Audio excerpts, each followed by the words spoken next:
Hello, good day. It's been a while again. That is all my fault. I think last time I was on here, I was in St Albans doing drums. If you missed that video, there's a link somewhere. There's a pop-up. A lot has transpired since then. I did a Nail the Mix, where I mixed the song by Loathes called New Faces in the Dark. That was fun. It's really cool to hang out with AL and Nick and get that done. Let's get some more light in here. Did next to nothing. Great. The biggest thing that's changed since then and now, I think I got the confirmation during the Nail the Mix. I've bought a house. Well, me and my wife have bought a house together. What that means is that life is very hectic and there's loads of stuff to get on with. The other side of that means that I'm probably going to update and rip apart my studio, because now I no longer have to store stuff in here that doesn't need to be here, because I will have a whole house to store junk in. I think what this means is I think I'm going to take this out. I'll leave the grid in. I'm curious to see what it will change to the sound of the room. I'm pretty certain it'll probably make it a bit more even in here. It's pretty good already, but it's not going to hurt. Taking out a false roof like that is going to make things more consistent, I'm sure. Hello. I'm editing this video. I forgot to mention the main thing, which is I put up on Instagram this question. And the idea is that I answer those questions whilst I do life stuff. My friend Jim is down with me, helping me do work on the house and the studio, so he helped me film this and find the questions over at points in time when I wasn't expecting. On to ripping the studio apart.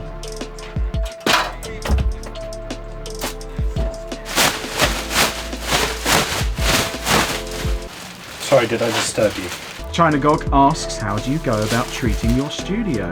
I don't know how to do both of these things at the same time. Some really good guides. One is written by Genelec. There's a few good companies like GIK Acoustics. That was so pro. You can hit up with your room dimensions and stuff, and then they'll talk you through what your options are, what your modal problems will be, and then they'll sort of give you a good idea. But they also make really specialist treatment, like those black panels at the back of the room, for treating things that you can't tend to... Oh, fuck.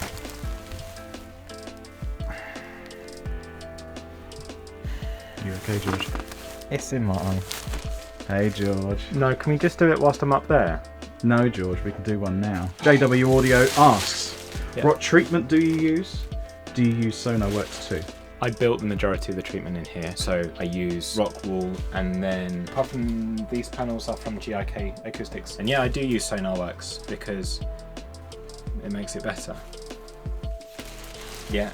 No. Yes. Music Buddy Max, how often do you reference on other sources? Probably not as much as I should. So my AirPod Pros, there you go, mate. And my speakers, that's it. That's all I use, sorry. It says other sources, though. Does that mean systems, or could that be music reference? Yeah, I don't really reference. I'm a bad influence. Bad idea. You should reference, but I don't because I'm lazy. The end. Hey, George. Jacob Beeson asks, would love to know more about the ceiling cloud system. It's a mezzanine because I'm on it. And this is the thing that I'm taking out. So the idea, it's not acoustical. Been here for years now. The intention was to have a studio that had an upper and a lower, because then I could have a TV and play. No, I'm back. That's just a mess. And then I could have a TV, and then I could put band people up here if they were annoying me, and I'd be like, oh look, there's a TV, but just never really happened. So now I'm taking it out so that my room can be retreated, so that putting this mezzanine in halfway in the room kind of splits the room acoustically, so it actually makes the room function as if it's got a dropped ceiling when it doesn't. The ceiling's actually pretty high, so I'm hoping that by taking it out I get more headroom. Otherwise I'm going to make it a lot worse and I'm going to hate it. So, and I can't undo this, but we're doing it, so there we go. Cheers. Can I just give you this? No. Nathan from Centuries wants to know, how much have you spent on treatment? And I think he's talking about acoustic treatment. not including converting the room. I spent, so on rock wool, fabric, wood, buying the GIK stuff, maybe £2,000. Maybe more, maybe. Can you take this case now? Yeah, sure. Question from George Topham. How did you get up there? With the ladder. Alright. Please be done. Hurts. What is this?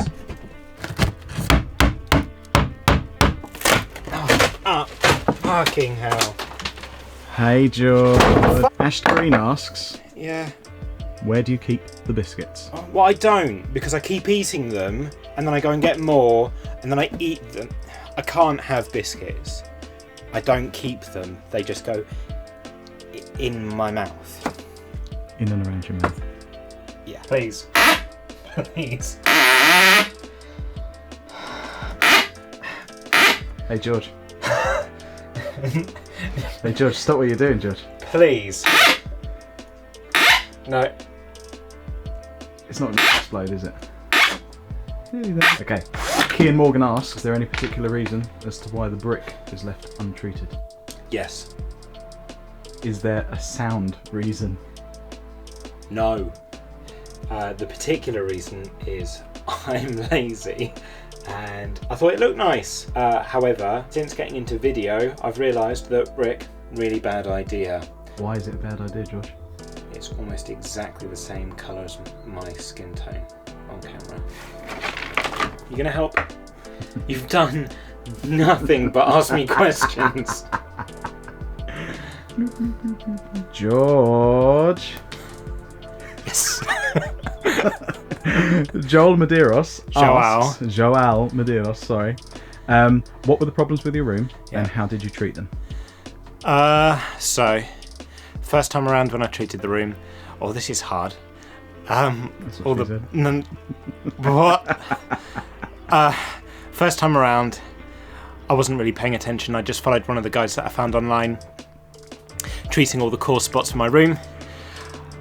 And then I got SonarWorks, figured out the remaining issues in my room, made more paneling, kind of made things better, kind of made things worse. Oh, this is difficult. And then now I'm doing this to fix the rest. I think it's all a bit of hit and miss. Oh dear. Day 2 of ruining my life and the studio, and this is my new home, which you don't know about yet, but there's a video about it, so ignore all this new stuff. Day 2. Jim, you can sound happier. Do you have... Yes, darling. Are there more questions? There are more questions. Okay. There we go. More questions. Off we go.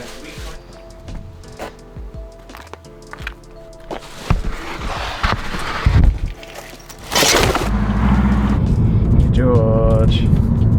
Lewis Hindmarsh asks, Focusrite converters? Question mark. I used to use an Apogee Ensemble Thunderbolt version, which was amazing. Really stable. But Nick and the guys at Focusrite reached out to me and said, can we show you some stuff? And I was like, yeah, I like stuff. I like knobs and lights, so show me stuff. So they brought me some stuff. I was a bit cruel to them. I made them sit with me whilst I did a blind test between the two converters to see if there was any difference between the two. And there was, and so I signed up with Focusrite and I went with them because I liked what I heard, and that's kind of like it. I think there's, I think it sounds great.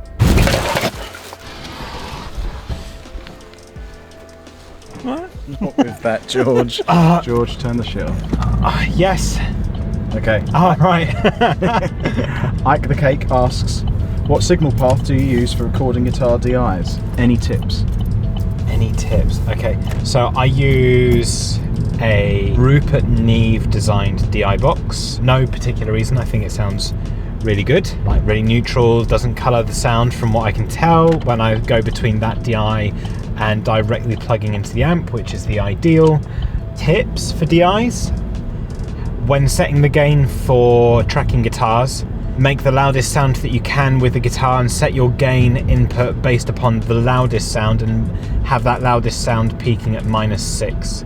That way you'll never clip and you'll never ruin your DIs, and you know that you've always got that 6 dB of headroom, which you should never need because you've already made the loudest sound that you can. So, oh my god.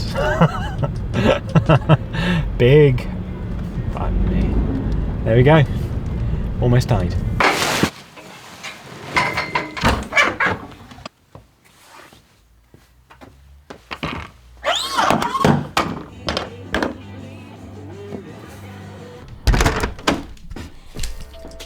It's the third day. Who thought we'd have a third day of this? So we're halfway through demolishing the studio, and Jim and I are working on the new house, which is great. You know, it's a great home.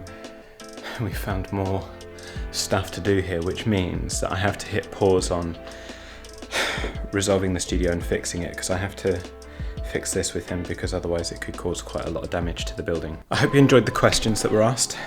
I'm gonna pause the video there. I'm guessing I'm gonna have to do a part 2 where there's a grand house reveal and then a secondary studio setup and my first studio setup being fixed, and but with all that stuff, once that's all done, hopefully by that point in time I will have organised this giveaway, the giveaway of which is you'll have the chance to win my home studio setup. Hopefully that can happen in the next couple of weeks. If not, watch this space. I will let everyone know on Instagram when that's happening so that you have the opportunity to enter.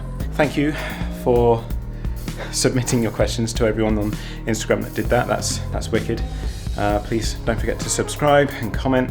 Like I say, I'm looking to build this into my #1 social media platform this year, and we're on the road to doing that. So thank you very much for sticking with me.